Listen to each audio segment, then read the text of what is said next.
Cayetana Aljovín, presidente de la Sociedad Nacional de Pesquería y vicepresidente de la CONFIEP, se encuentra esta noche con nosotros. Muy importante conocer qué es lo que opinan los empresarios, luego de haber escuchado precisamente al señor Espelucín decir que ellos van a respetar la propiedad privada y que se les ha pintado de una manera que en realidad no se corresponde o no se condice con la realidad. Cayetana, bienvenida, como siempre, al programa. Muchas gracias, Mávila, por la invitación. Bueno, acabamos de escuchar al señor Espelucín, hemos escuchado ya al señor Castillo, proclamado presidente. ¿Cuáles son las expectativas del empresariado por parte de la CONFIEP? ¿Cuál es la actitud que le propone o cuál es el mensaje que le enviaría el sector empresarial al presidente electo? Bueno, justamente el día de hoy la CONFIEP ha sacado un comunicado saludando, sí, lo tenemos, ¿no?, la proclamación del señor Pedro Castillo como presidente de la República, deseándole éxitos en su gestión y también señalando que hay temas que son prioritarios y urgentes. Atender la pandemia, seguir con la vacunación, continuar y acelerar el proceso de vacunación justamente para, uno, salvar vidas y dos, poder realmente enfrentar una reactivación económica. Pero también hacer frente a la reactivación económica implica seguridad jurídica, estabilidad y mensajes claros, ¿no? Mensajes claros a la inversión privada, tanto nacional como extranjera. Ambas son fundamentales para poder seguir enfrentando esta crisis económica que en verdad ha dejado, y sabemos, a millones de personas sin empleo digno sobre todo, ¿no? Entonces, son las cosas que se necesitan, estabilidad, ¿no? Estabilidad que asegure justamente esta inversión y esta estabilidad que no nos afecte a todos.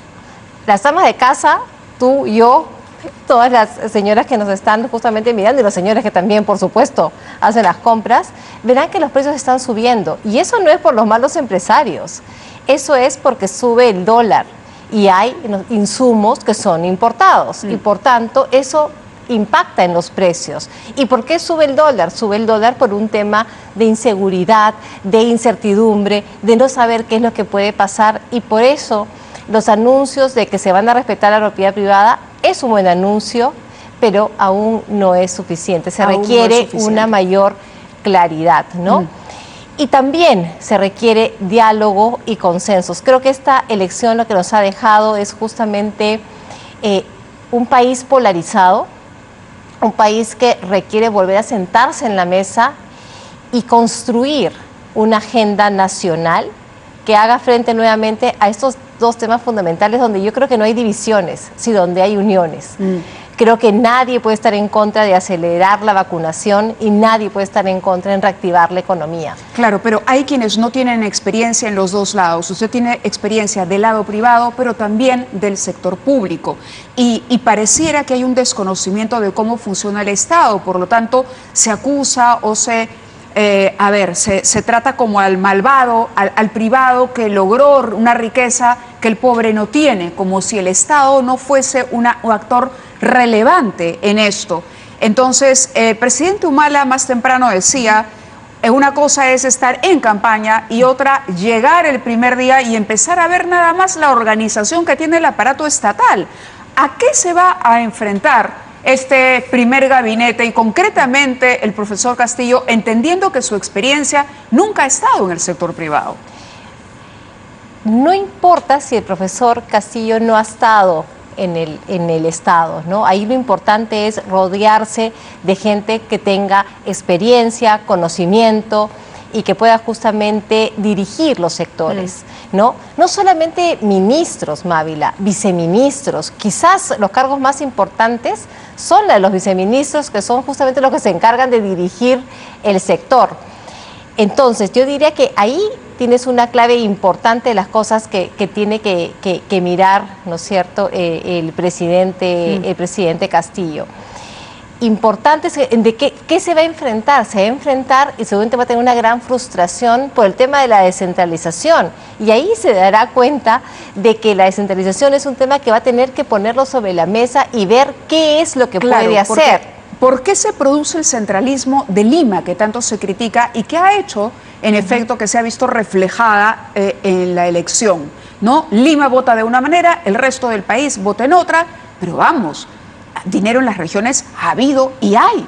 Hay mucho dinero en las regiones, pero ahí hay un tema de incapacidad, ¿no es cierto?, de falta de capacidad y desarrollo de capacidades justamente de los funcionarios, ¿no?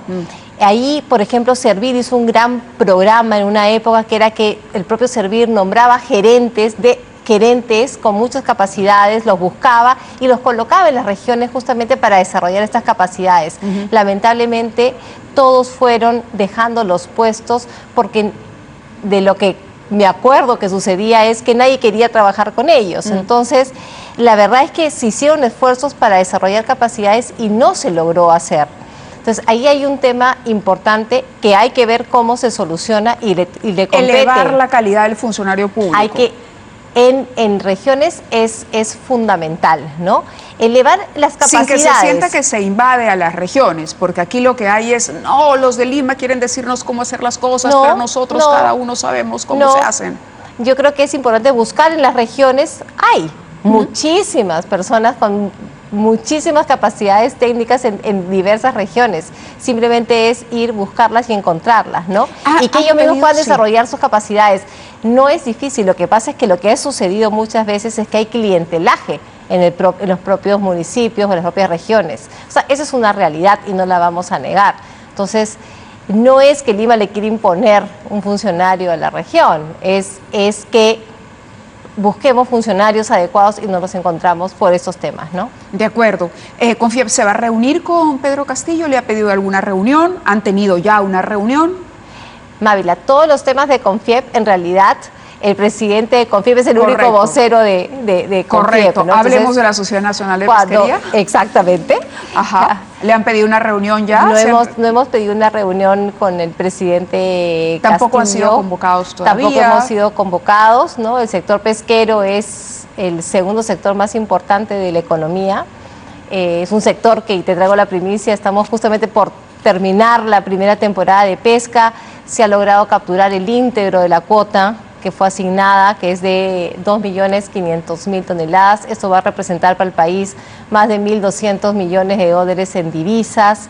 Es un sector que en realidad también, como los demás sectores, requiere predictibilidad y estabilidad justamente para seguir desarrollando y creando los puestos de trabajo que son tan importantes, ¿no? De la pesca dependen 700.000 familias, ¿no? El señor Castillo habló de un gabinete, dijo, estamos convocando a los técnicos de primera. ¿Debería ser apolítico el gabinete?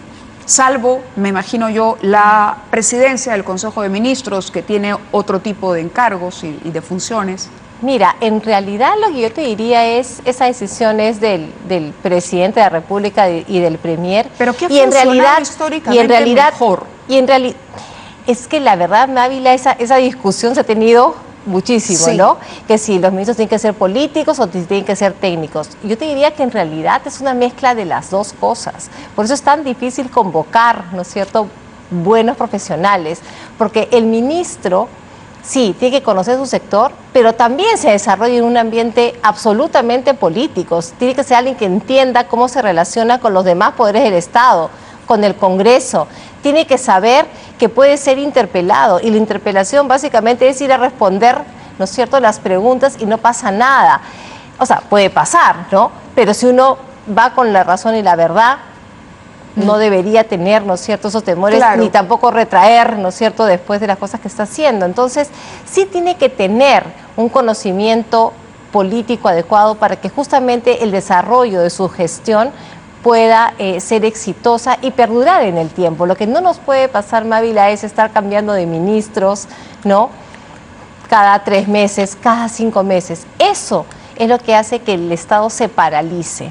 Entonces, creemos que ahí sí hay que convocar a cuadros que tengan, ¿no es cierto?, esta dualidad, digamos, ¿no? ¿Sería mejor entonces ministros con experiencia en estas circunstancias? En estas circunstancias. ¿O un mix, tener algunas personalidades que ya conozcan el sector público? Sería bien importante que tengan conocimiento de cómo se maneja el Estado. O sea, si vas a llegar a aprender, puedes aprender rapidísimo, pero estamos en una situación tan delicada, claro, donde tenemos estas dos crisis tan complicadas que sí sería bastante recomendable contar, ¿no es cierto?, con cuadros que ya tengan experiencia, pero es una decisión que va a tomar el presidente y él tiene total libertad de poder hacerlo. Claro, ¿no? y además está el detalle de que él, en efecto, él y su presidente del Consejo de Ministros van a querer gente de su confianza también.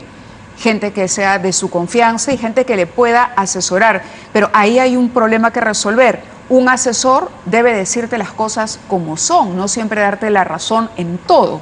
Y un asesor debe estar nombrado por resolución suprema y tiene que además, ¿no es cierto?, rendir cuentas también. Lo que no nos puede pasar es de tener asesores en la sombra, ¿no?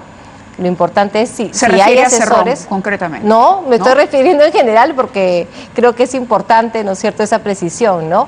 Que los asesores también sean personal que rinda cuentas, ¿no? Que la población... De todos los nombres que se ha escuchado, que la población los pueda ¿alguno fiscalizar? le entusiasma? ¿Alguno le parece, caramba, sería interesante tener a tal o cual no me persona? gustaría especular porque todos son especulaciones, todas son listas que aparecen, ¿no es Sí. cierto?, por WhatsApp, por Twitter.